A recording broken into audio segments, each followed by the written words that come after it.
Oh, bah il est très bien ce petit lampadaire rouge. Il ira ici. Salut, ça va? Je suis à vous, hein, je le branche. Alors, où est la prise? Ah, elle est là. Oh, mince!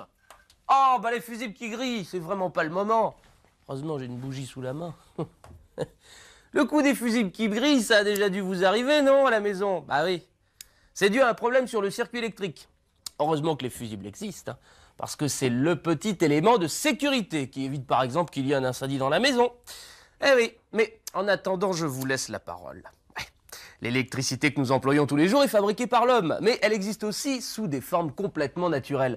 Lesquelles, selon vous? L'électricité se trouve sous l'eau. Je ne sais pas. L'électricité se trouve, par exemple, dans les poteaux électriques. L'eau, les barrages. L'électricité se trouve au milieu de la terre, je crois. Puis on puise l'énergie, je sais pas trop là. Au tonnerre. L'électricité se trouve aussi dans l'orage. Alors, voyons cette ampoule. Bah, elle est grillée aussi. J'ai vraiment pas de chance, hein, aujourd'hui. Bon, donc, l'électricité n'est pas une invention humaine. Elle existe sous sa forme naturelle et il y a une manifestation très impressionnante, c'est la manifestation de la foudre. Hein, la foudre et les éclairs lorsqu'il y a des orages. Oui, ça, c'est quand même une manifestation électrique naturelle. Venons-en au corps humain. Notre corps engendre aussi de l'électricité. Et oui, c'est moins connu. Des cellules spéciales produisent des impulsions électriques qui font battre notre cœur. On a de la chance. Pour bien comprendre ce qu'est l'électricité, nous allons faire un grand voyage au cœur de la matière. Devinette. Quel est le point commun entre l'eau, l'air, la pierre et même un corps humain? La réponse ne peut se trouver qu'en se glissant à l'intérieur de ces corps à l'apparence si différente. Et là, surprise, des milliards de petits grains de matière. Et encore plus étonnant, on ne trouve en tout et pour tout que 3 sortes de particules qui les constituent. Des protons, des neutrons et des électrons. Ces particules qui ne sont pas disséminées au hasard font partie de petits systèmes cohérents, les atomes. Prenons-en un au hasard. Au centre de cet atome cohabitent protons et neutrons, soudés par de prodigieuses forces d'attraction, c'est le noyau. Autour du noyau, les électrons, légers, dansent une joyeuse sarabande. C'est grâce à leur charge électrique négative que ces électrons sont retenus autour du noyau qui les attire. Car les protons sont positifs et les neutrons, comme leur nom l'indique, neutres. Il y a toujours autant d'électrons satellites négatifs que de protons positifs dans le noyau. C'est ainsi que l'atome est un minuscule petit système neutre. Voilà enfin la réponse à notre devinette. Tous les corps qui nous entourent sont constitués d'atomes. Électrons, protons et neutrons, c'était la solution. Et oui, chaque corps possède des atomes avec un nombre de protons et de neutrons bien défini, ce qui explique la diversité des matières qui nous entourent. Et l'électricité dans tout ça, me direz-vous? Je reviens. Je me présente Thalès de Milet, savant grec. Nous sommes en l'an 600 avant Jésus-Christ. Et devant vos yeux ébahis, je vais réaliser une expérience surprenante, avec de l'ambre, qui est une résine fossilisée, et une simple plume, bleue, qu'importe. Regardez bien.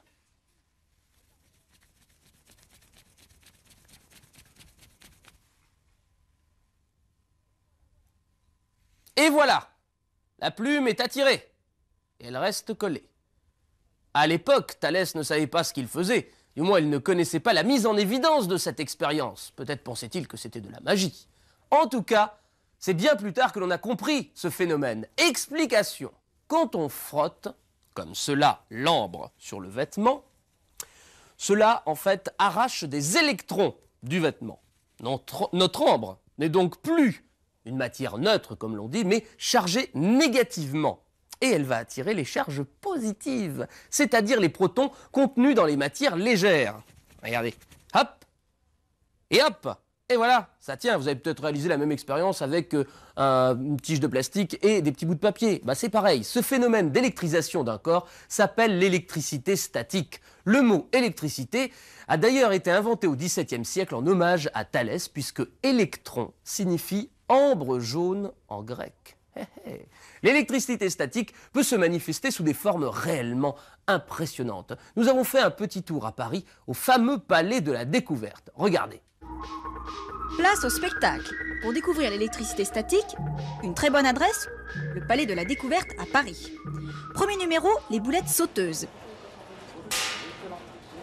La grosse boule en métal est chargée négativement. Les électrons des boulettes d'aluminium, repoussés, refluent alors vers l'arrière. Ainsi, les faces tournées vers la grosse sphère deviennent positives. Et hop, les boulettes sont attirées et viennent se coller. Elles récupèrent alors des électrons de la boule et sont de nouveau expulsés. Et ainsi de suite. Ce qui explique le mouvement popcornien des boulettes d'alu. Notre second numéro requiert 2 volontaires. Chacune tient à la main une pointe métallique. Mais différence, la jeune volontaire de gauche a été électrisée négativement. Et celle de droite va devenir par influence positive.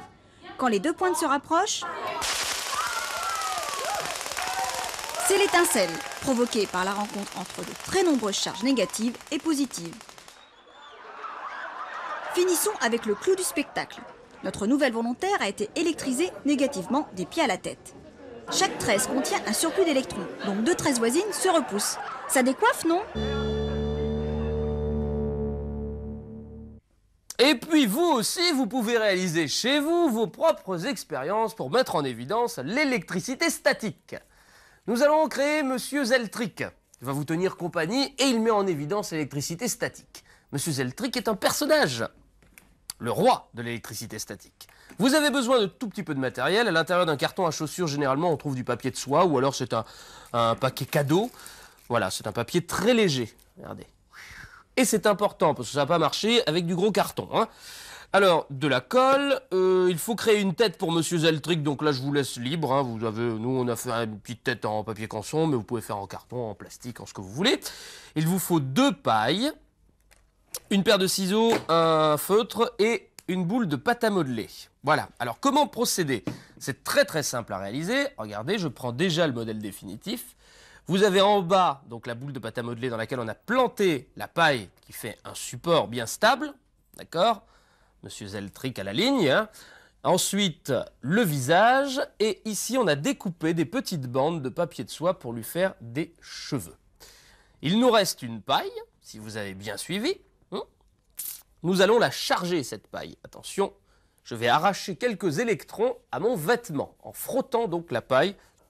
On charge bien la paille, on enlève les électrons, et maintenant on va aller repousser les protons, qui sont en fait les cheveux en papier de soie de Monsieur Zeltrick. Regardez bien, mise en évidence de l'électricité statique. Voilà, les électrons vont attirer les protons qui sont sur le papier de soie. Regardez, marche pas bien ça? Et je ne touche pas les cheveux, hein.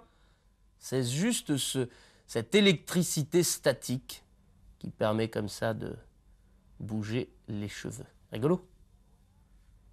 Voilà pour la mise en évidence de l'électricité statique.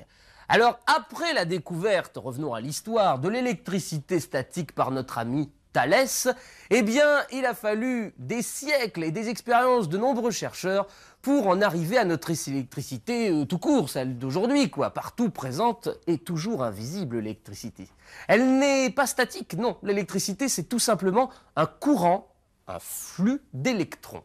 Des milliards d'électrons qui sont constamment produits quelque part dans une centrale électrique et qui, grâce à un immense réseau de câbles et de fils qui arrivent jusqu'à vos prises, eh bien, permettent de faire fonctionner des tas d'appareils électriques. Alors, nous récupérons cette formidable énergie grâce au fil électrique. Regardez, un fil électrique, il y a donc ce qui va servir à véhiculer nos électrons, c'est le fil de cuivre qui est donc le conducteur, c'est ce qu'on appelle un conducteur, donc c'est là-dedans que voyagent les électrons.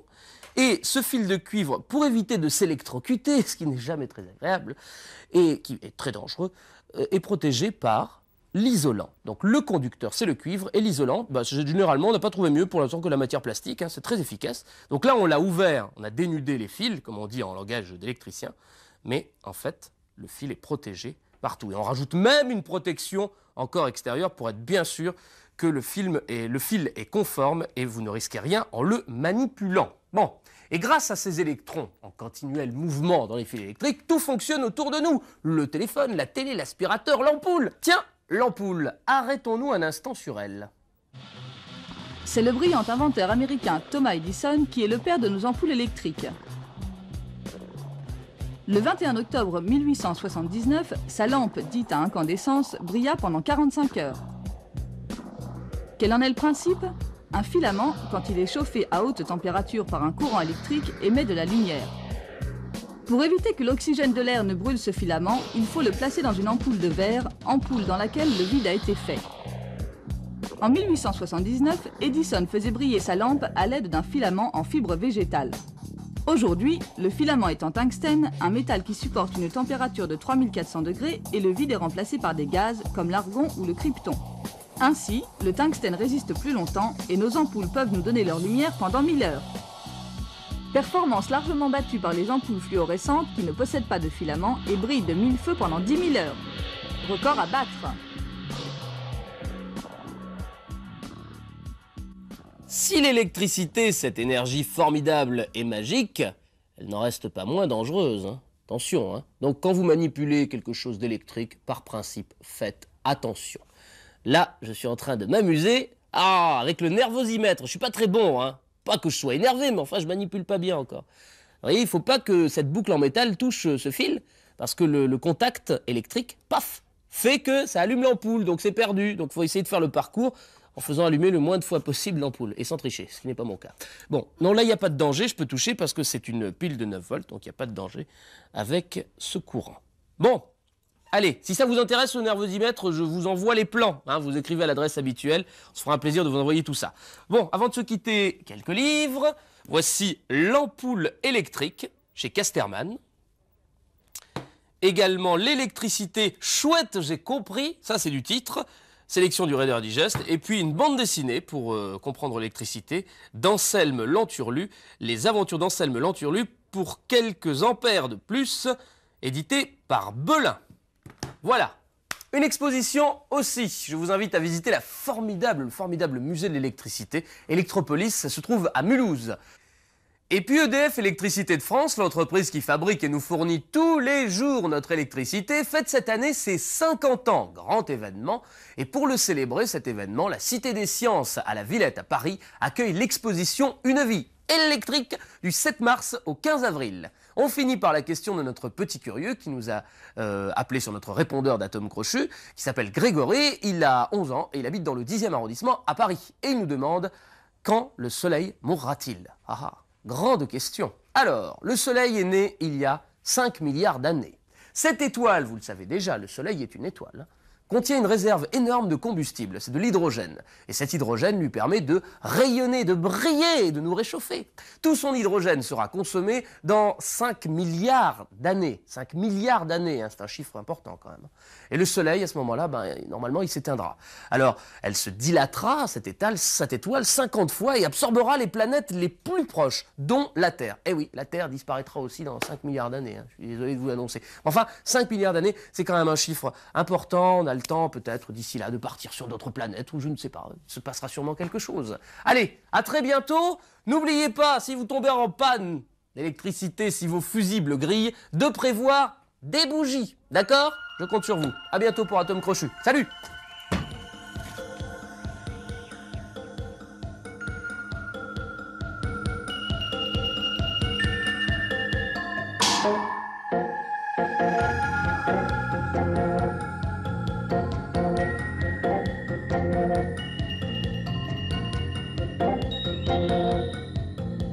Attention, attention, voici le concours Canal J Okapi. Vous avez bien regardé l'émission, alors écoutez bien la question. Quelle est l'origine du mot électricité? Vous connaissez la bonne réponse, écrivez-nous vite à Canal J Atome Crochu, 91 bis rue du Cherche-Midi, 75 286 Paris CEDEX 06. Les 5 gagnants tirés au sort parmi les bonnes réponses recevront 6 mois d'abonnement au magazine Okapi et ce superbe kit électricité édité par Bucky France pour construire des circuits d'éclairage, des puzzles électriques et des ampoules. Tic-tac, tic-tac, tic-tac, heure, minute, seconde.